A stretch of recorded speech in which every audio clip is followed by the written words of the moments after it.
Bonjour et bienvenue sur ma chaîne YouTube. Aujourd'hui on se retrouve pour le book haul, la seconde partie du book haul qui je l'espère sortira le vendredi 12 mars. J'espère mais j'ai des doutes parce que du coup il me reste 2 jours pour pouvoir monter la vidéo etc. Déjà il faut que je réussisse à la tourner là. Si vous la voyez vendredi, sachez que c'est une victoire pour moi parce que je suis hyper malade en ce moment. Et du coup j'ai décidé de vous faire ce book haul et aussi de vous parler au début de vidéo du mois en fait. Ce qui va se passer là, c'est que le vendredi 12 mars il y aura un book haul. Ensuite je vous spoil un peu le mois. Vous êtes censé avoir un update lecture à la fin du mois comme d'habitude, un book haul encore dans soit le 26 mars soit en avril, et aussi un bookshelf tour. Donc je vais enfin pouvoir vous présenter ma bibliothèque. Évidemment il y aura quelques livres qui n'y seront pas parce que du coup mon bookshelf tour va être tourné avant le prochain book haul. Mais je suis extrêmement contente. En fait c'est la vidéo que j'ai le plus hâte de tourner, je crois, mon bookshelf pour vous montrer mes petits gaunes là qui sont là, mes petits rebelles qui sont là. On les voit bien à l'arrière quand même. Là c'est les journaux, ah non, là c'est Irrésistible Alchimie, là c'est les journaux d'un vampire. On voit un peu bien derrière quand même. Là je suis contente, j'ai un peu tourné la caméra de manière à ce que vous voyez mieux. Et du coup là pour celui-là j'ai plein de tomes 1 à vous présenter parce que moi avoir 15 000 sagas dans ma palle ça ne me frustre pas. Commencer une saga, ne pas la terminer, en recommencer une autre, c'est mon train de vie. Je sais qu'il y en a plein qui préfèrent aller du tome 1 au tome 5 d'un coup, finir la saga, ou alors n'avoir que 3-4 sagas en cours. Et je sais que des fois ils se disent dans le mois, tiens non, c'est mon objectif, c'est de finir le plus de sagas en cours et tout. Moi je le ferai certainement un jour comme ça pour des challenges, mais ça me frustre pas du tout de commencer de nouveaux univers en fait, parce que justement il y a des fois où je suis dans un mood ou dans une envie d'être dans un certain univers. Par exemple l'Assassin Royal, c'est ce que ça m'a fait quand j'ai lu le tome 1. J'avais pas prévu de lire le tome 2 du tout dans le même mois, mais j'étais dans un mood où j'arrivais pas à lire autre chose, donc j'ai lu un petit livre et après je suis retournée vers ma lecture parce que c'est ce que j'avais envie de faire, et je trouve qu'en lecture c'est important de faire ce qu'on a envie de faire. Donc du coup c'est ce que je conseille aussi aux gens, mais je peux comprendre que c'est dur malheureusement, que c'est bizarre d'avoir plein de sagas en cours. Moi c'est mon train de vie quotidien, on va dire, c'est ce qui me plaît. Voilà. Bon, on arrête le petit blabla, je vous présente directement les premiers livres que j'ai pris. Donc Vampire Academy tome 1 et 2, donc Morsure de sang et Morsure de glace et Sœur de sang du coup. Et en fait c'est les livres préférés de Sarah, la dévoreuse de livres, sur Instagram. C'est ses livres préférés et sa saga préférée, et je ne savais pas du tout que c'était une saga. Du coup je m'étais procuré le tome 3 à la place du tome 1, et du coup je me suis procuré le tome 1 et 2 pour pouvoir avoir les 3 premiers tomes et pouvoir bien commencer cette saga. Donc je vais vous lire le résumé du tome 1 que j'ai eu du mal à lire et que j'ai dû recommencer à lire pour la vidéo. Alors bon, cette fois-ci on va y arriver. Seul votre meilleur ami peut vous protéger de vos ennemis. Saint Vladimir est un lycée privé hors du commun. À l'abri des regards indiscrets des jeunes vampires y apprennent la magie. Rose Hathaway est une d'Empire et elle doit assurer la protection de sa meilleure amie Lisa, princesse Morroy. Menacées au sein même de l'académie, Lisa et Rose ont fugué ensemble mais ont été ramenées de force derrière les hautes portes de Saint Vladimir, voilà. Entre intrigues machiavéliques, rituels nocturnes inavouables et amour interdite, elles doivent rester sur leur garde. Les Strigoi, vampires immortels et ennemis jurés des Morroy, pourraient bien faire de Lisa l'une d'entre eux pour l'éternité.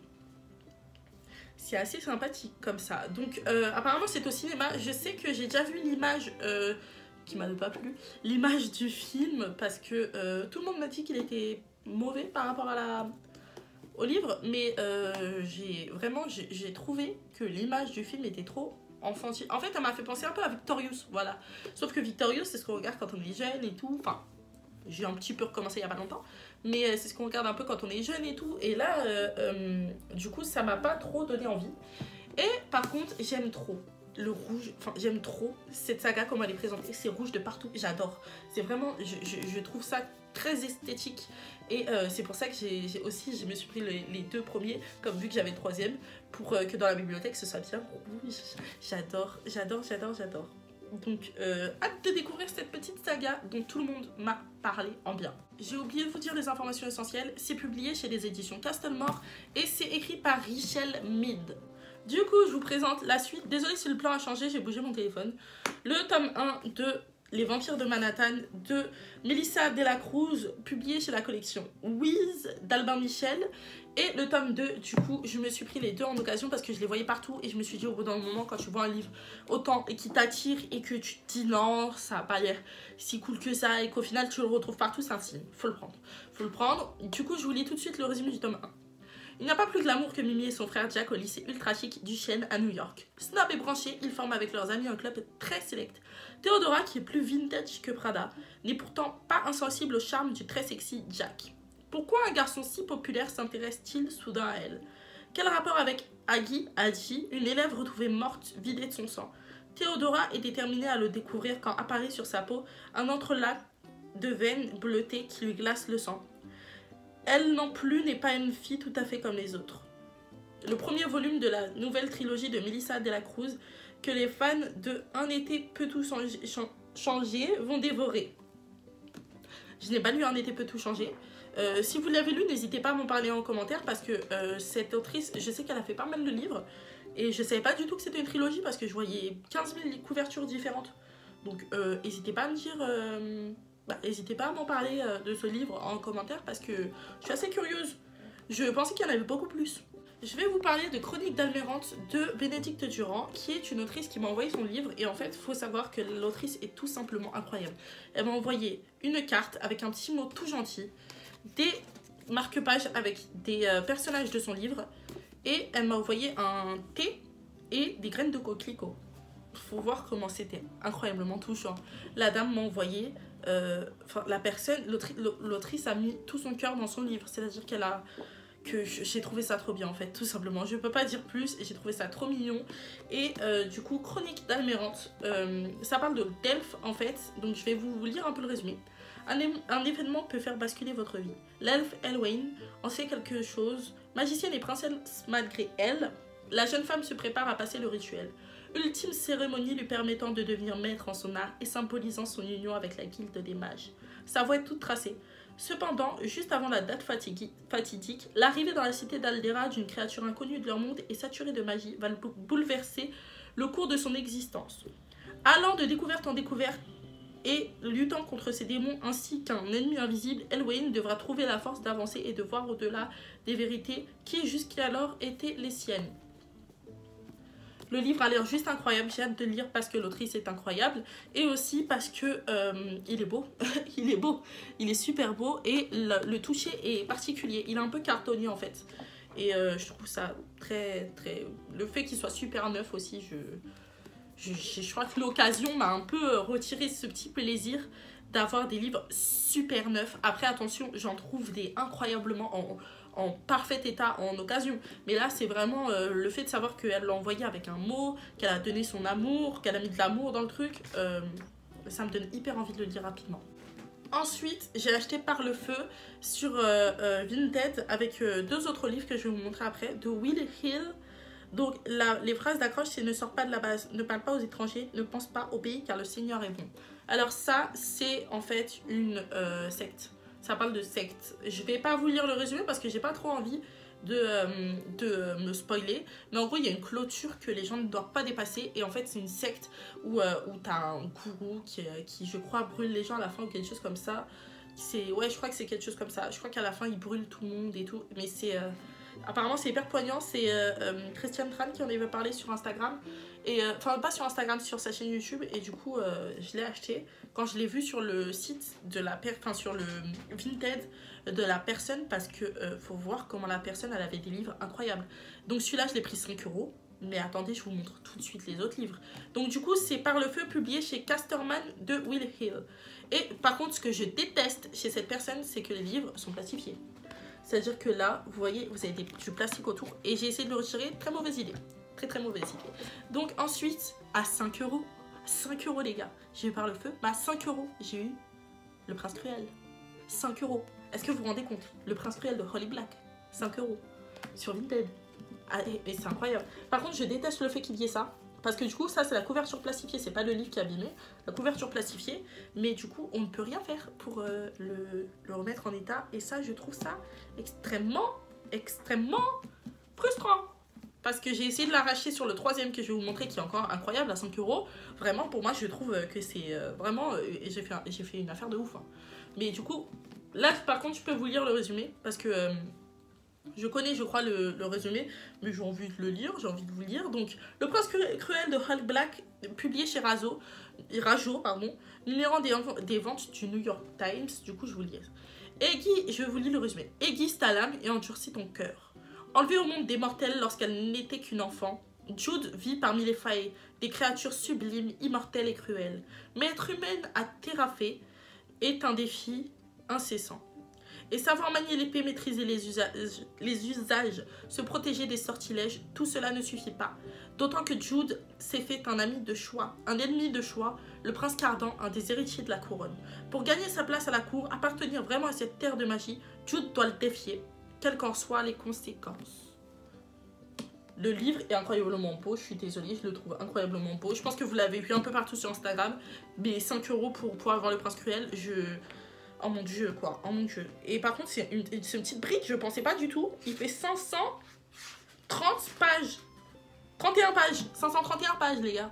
C'est vraiment une petite brique, je pensais pas du tout qu'il était comme ça. Mais du coup, le 14 avril sort Le Roi Maléfique, qui est le tome 2 du Prince Cruel, pour ceux qui ne le savaient pas. Du coup, cette dame vend des Sorcery of Tents à 5 €. J'ai essayé d'arracher la 4e, ce qui a laissé, je ne pense pas que vous allez le voir, mais si quand même un peu. Ici, ça a laissé en fait un truc et j'ai failli du coup arracher la 4e de couverture. J'ai essayé d'arracher, oh j'ai dit j'ai essayé d'arracher la 4e, mais non, j'ai essayé d'arracher en fait le plastique. Je déteste ça. Il fait, pardon, 570 pages. C'est un petit bébé, un petit gros bébé, et je suis fière de l'avoir à 5 €, je suis fière de l'avoir tout court. Du coup, Sorcery of Thorns de Margaret Rogerson, publié chez les maisons d'édition Big Bang, oui. Du coup, tous les sorciers sont maléfiques. Elisabeth, qui a grandi au milieu des redoutables livres de sorts d'une des grandes bibliothèques d'Ostermere, le sait depuis son plus jeune âge. Et elle compte bien protéger le monde de cette magie néfaste, l'épée à la main s'il le faut. Jusqu'au jour où l'un des plus terrifiants grimoires se transforme en monstre de cuir et d'encre, semant mort et destruction. Accusée de l'avoir libérée, forcée de comparaître devant la justice de la capitale, Elisabeth se retrouve prise au piège d'une conspiration vieille de plusieurs siècles. Bien malgré elle, elle doit trouver secours auprès du sorcier Nathaniel Thorne et de son mystérieux serviteur Silas. Les grandes bibliothèques ne sont pas seules en jeu. Le royaume entier est en péril. Elisabeth va devoir remettre en question tout ce en quoi elle croyait, car s'ouvre devant elle une voie qu'elle n'aurait jamais pu imaginer. Une histoire d'amour passionné qui se dévoile peu à peu, un univers dans lequel on a envie de se perdre. Le résumé est trop cool, vraiment, le résumé est super cool et la couverture est super belle. C'est super beau, c'est genre, je suis désolée mais j'aime trop, donc je suis fière de l'avoir. Oh là là. Mais je pense pas que je vais le lire maintenant, honnêtement. Je pense vraiment pas que je vais le lire maintenant. Le Prince Cruel va y passer dans pas longtemps. Je le sens gros comme une maison, vraiment. Du coup, je me suis procuré l'ancienne couverture de Grisha et Grisha, du coup. Le tome 1 des Orphelins du Royaume de Legg Bardugo, publié chez Castlemore. Et l'héroïne s'appelle Alina, je suis choquée. Je pensais que mon prénom, enfin le prénom que j'ai choisi pour mon héroïne de livre était original. Mais en fait, non. C'est si triste. Du coup, je vous lis le petit résumé. Je vais essayer de le lire rapidement parce que j'ai envie de lire toute la saga de Grisha et toute la saga de Six of Crows avant la série et elle sort le 23 avril. Donc ça va être compliqué. Déjà, il faut que je réussisse à les avoir. Mais je pense que le mois d'avril sera consacré à Grisha. Et du 1er avril au 23, je me tape tous les Grisha et tous les Six of Crows, je pense. Parce que je vais essayer d'avancer rapidement. Déjà au mois de mars, je pense lire le tome 1. Comme ça, j'aurai 4 livres à lire au mois d'avril. Mais il faut que je les ai déjà, parce que là, j'ai que le tome 1. Du coup, c'est compliqué. Alors, le royaume de Ravka est maudit depuis des millénaires. Son destin repose désormais sur les épaules d'une orpheline. Alina a été recrutée par l'armée pour accompagner les Grisha, de puissants magiciens qui luttent contre le brouillard maléfique qui déchire le pays. Quand son amie d'enfance frôle la mort lors de ce raid, Alina doit affronter ses peurs et sa destinée. Le monde des Grisha est dangereux et les pièges nombreux. À qui Alina pourra-t-elle accorder sa confiance alors que la seule personne sur laquelle elle pouvait compter n'est plus en mesure de l'aider? Il a l'air trop bien, je sais que c'est un univers qui est extrêmement, extrêmement incroyable. Je sais que voilà, il fait 314 pages le tome 1. il est assez court, donc je pense que je vais vraiment l'avoir en fait au mois de... je vais vraiment le truquer au mois de mars. Je le lis au mois de mars celui-là. Je pense que ça ma prochaine lecture carrément. Parce que j'ai besoin d'avancer sur celui-là pour pouvoir aller sur l'autre. Pardon. J'ai besoin de finir celui-là pour pouvoir aller sur la série en fait. Il faut que j'y aille à fond. Croyez en moi. Envoyez-moi de la force. Du coup, je me suis pris Qui es-tu Alaska aussi de John Green, publié chez Gallimard dans la collection Scripto. Pardon. Alors, je vous lis le résumé. Premiers amis, c'est mieux. Première fille, dernière parole. La vie de Miles Alter, c'est mieux. Je trouve ça mieux. N'a été jusqu'à maintenant qu'une sorte de non-événement. Décidé à vivre enfin, il quitte le cocon familial pour partir dans un pensionnat loin de chez lui. Ce sera le lieu de tous les possibles et de toutes les premières fois. C'est là aussi où il rencontre Alaska, la troublante, l'insaisissable et insoumise, drôle, intelligente et follement sexy Alaska Young. C'est tout. C'est tout. Le roman de l'adolescence dont on ressort différent. Je vais pas tout vous lire après parce que c'est tout ça. Mais en gros, la première page ici, c'était ça. Et j'ai trop envie de le lire. Il a l'air bien. On m'a dit qu'il y a des gens qui avaient pleuré dedans. Enfin, dessus, en le lisant et tout. Et j'ai hâte. J'ai trouvé en occasion. J'étais plutôt fière de moi. J'étais extrêmement fière même. Alors, pour pouvoir vous présenter le livre, j'ai regardé le nombre de pages. Et je m'étais dit en fait que je vais sortir de ma zone de confort en prenant un policier. 764 pages.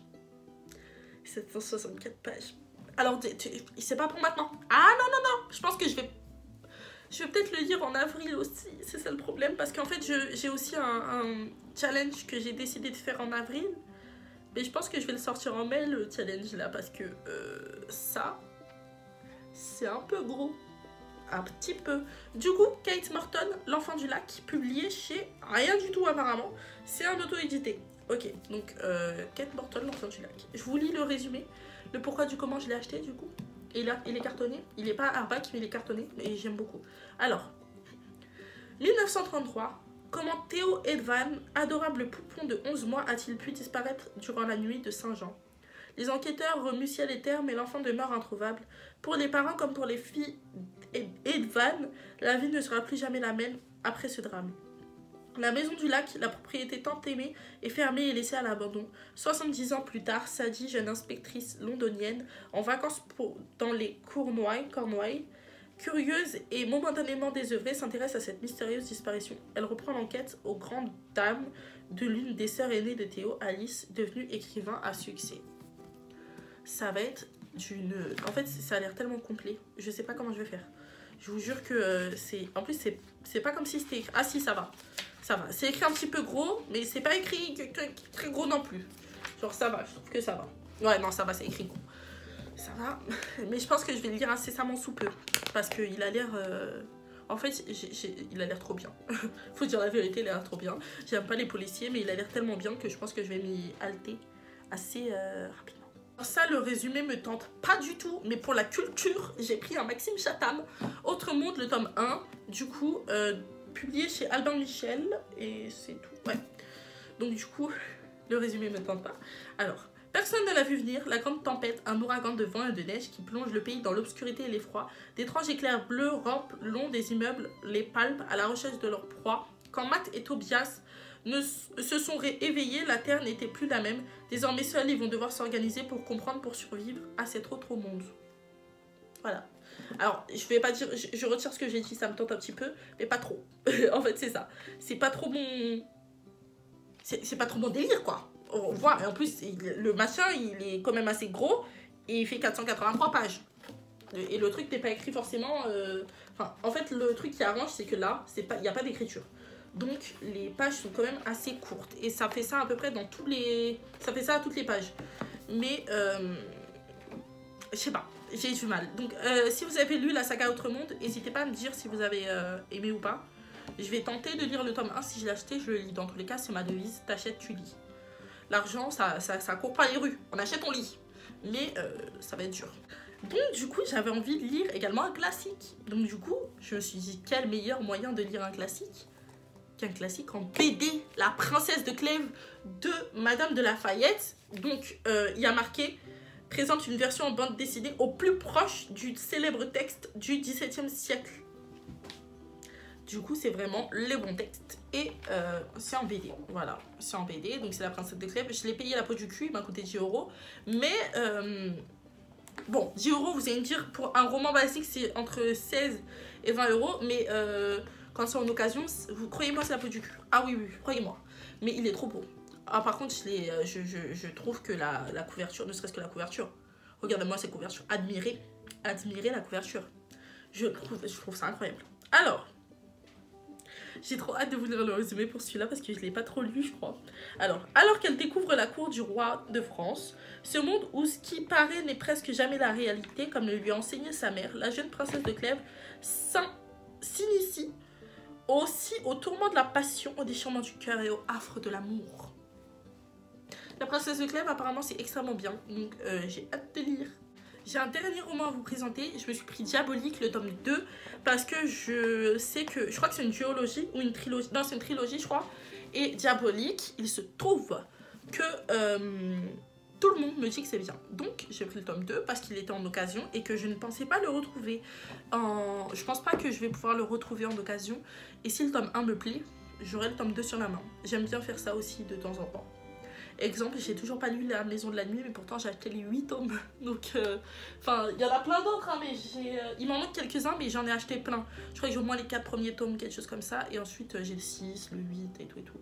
Mais, en tout cas, il me tente pas mal Diabolique. Donc, du coup, enfin, c'est plus à cause d'Instagram, ça. Hein, mais, au moins, j'aurai le tome 2. C'est tout pour cette vidéo, n'hésitez pas à liker la vidéo et à la partager. On se retrouve très bientôt du coup pour un bookshelf tour.